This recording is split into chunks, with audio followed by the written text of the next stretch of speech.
سلامونه ستړي مشئ د ټکنالوژۍ په همدې ځانګړي خپرونه کې موضوع شاکر الله وفادار هرکلی کوم. په نږدې څو کلونو کې ټکنالوژۍ د پرمختللو او وروسته پاتو هیوادونو په وګړو ډیر اغیز کړی دی. د خصوصي شرکتونو له فضايي ماموریت نیولې د هوښیار روباټونو او د مصنوعي ځیرکتیا په برخه کې پرمختګونه زموږ راتلونکي یو نوي دور ته داخلوي. د دې اونۍ د ټکنالوژۍ په خپرونه کې مو له هغو حیرانونکو پرمختګونو خبرو چې نه یوازې د فضايي سفر راتلونکي روښانه کوي بلکې د انسان ورځني ژوند ته هم نوې اسانتیاوې راوړي. د ټسلا اپټیمس روباټ، د جاپان د ټویټا د پخلنځي هوښیار ماشین او د چین د مصنوعي ځیرکتیا نوې نوښت ډیپ سیک په هکله نوې خبرې. راځئ چې لومړی د فضايي موټر له حاله خبر درکړو چې په یوازې ځان تر فضا تللی و. د یو شخصي شرکت فضايي ګاډی سپوږمۍ ته ورسید. د یو شخصي شرکت اړوند فضايي ګاډی پر سپوږمۍ کېناست او دوهم دغه ډول سوداګریز ګاډی شو چې د سپوږمۍ مدار ته ننوځي. بلیو ګوایسټ نومې دغه ګاډی د 13 جنورۍ پر 15مه په متحده ایالتونو کې د فایر فلای په نوم شرکت لخوا په سپوږمۍ کې د بحرانونو سمندر نومې کاندې پاکله د معلوماتو موندلو په موخه فضا ته استول شوی و. د یادونې وړ ده چې دا کنده له ځمکې هم لیدل کېدای شي. دغه پروژه د امریکا متحده ایالتونو فضايي څېړنو مرکز ناسا او د خصوصي شرکتونو ترمنځ د همکارۍ تازه بیلګه ده. په پام کې ده چې د انټیویټیو ماشینیز نومي شرکت به راتلونکو څو ورځو کې د سپوږمۍ سویلي قطب ته دغه ډول ګاډی واستوي. انټیویټیو لومړنی خصوصي شرکت ده چې پر سپوږمۍ د یو ګاډي کامیابه ناسته وکړه.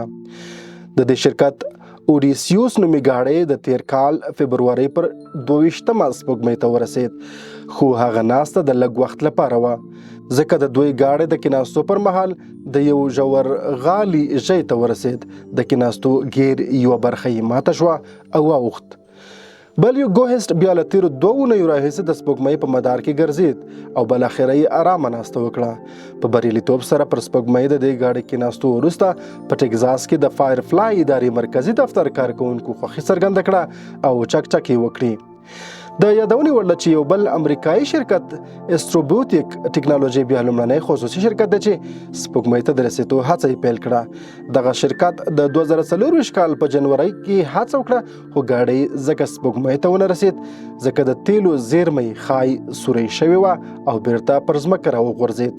د ارام سمندر په لویدیځه برخه کې له غورځېدو مخکې هغه ګاډي اور واخیست او 2 ټوټې شو.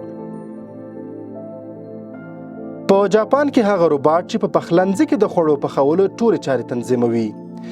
دا په جاپان کې د ټویټا کمپنۍ لخوا لومړنی جوړ شوی روباټ دی چې په پخلنځي کې د خوړو تیارولو ټولې چارې په خپل سر تنظیموي.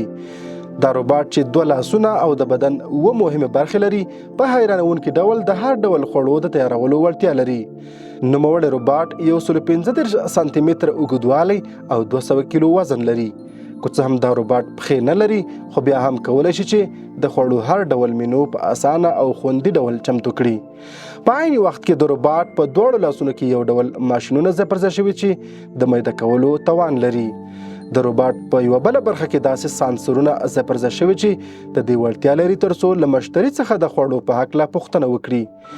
خو هغه خواړه چې دا روباټ یې تیاروي تر اوسه پورې یقیني شوي نه دي چې دا به څومره صحیح وي. د ټسلا کمپنۍ لخوا جوړ شوی حیرانونکی روباټ اپټیمس د ټسلا کمپنۍ پرمختللی روباټ دی چې د انسانانو سره په پخلنځي او کارخونو کې مرسته کوي. دا روباټ چې بڼه یې انسان ته ورته ده کولی شي په پخلنځي کې د مختلفو کارونو د ترسره کولو وړتیا ولري.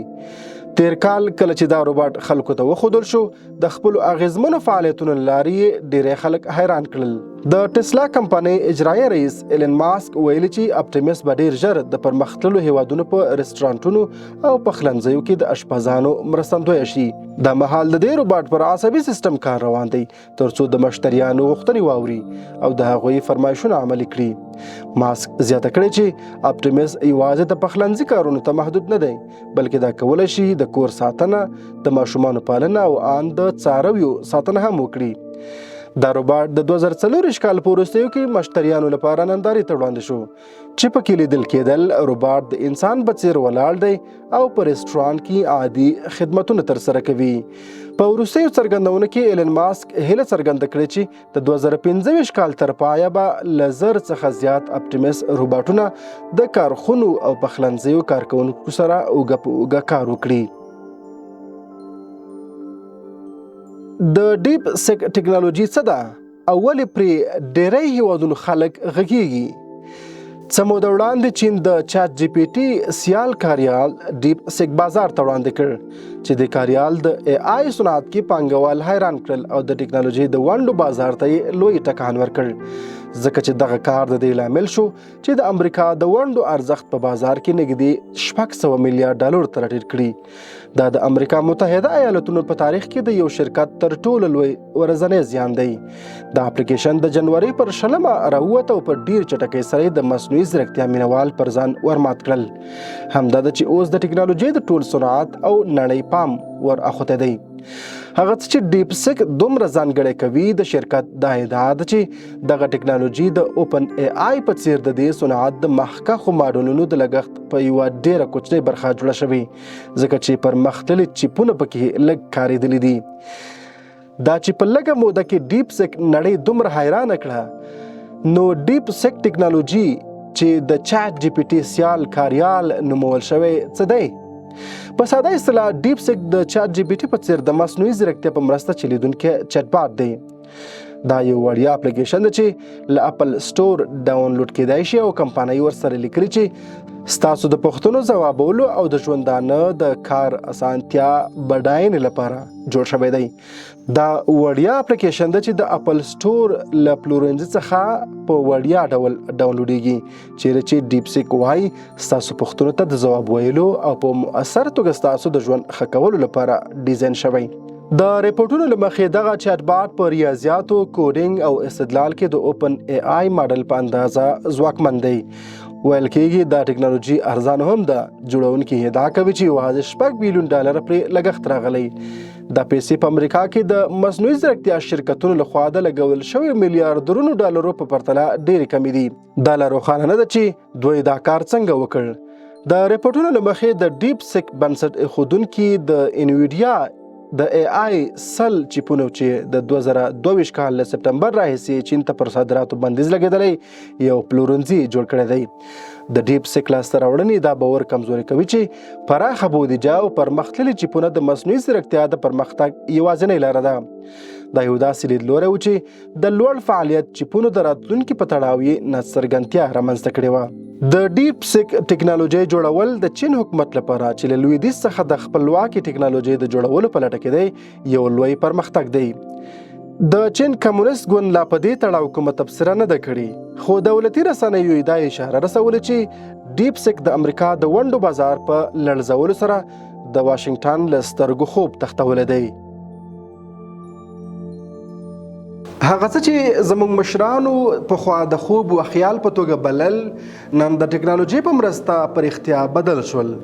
له فضايي سفرونو نیولې تر هوښیار روباټونو او مصنوعي ځیرکتیا چې نن یې لیدلی، کتلی او مرسته ترې اخیستلی شو، د ژوند یو لوی حقیقت ته نږدې کړو.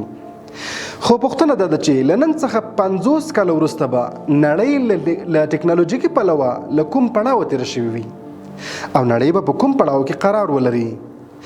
دا به وخت ته پرېږدو، خو ټکنالوژۍ په برخه کې دا یوازې پیل دی.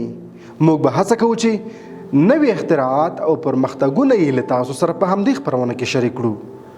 زموږ د دې اونۍ د ټکنالوژۍ له ډګره راټول شوي مطالب همدومره وو.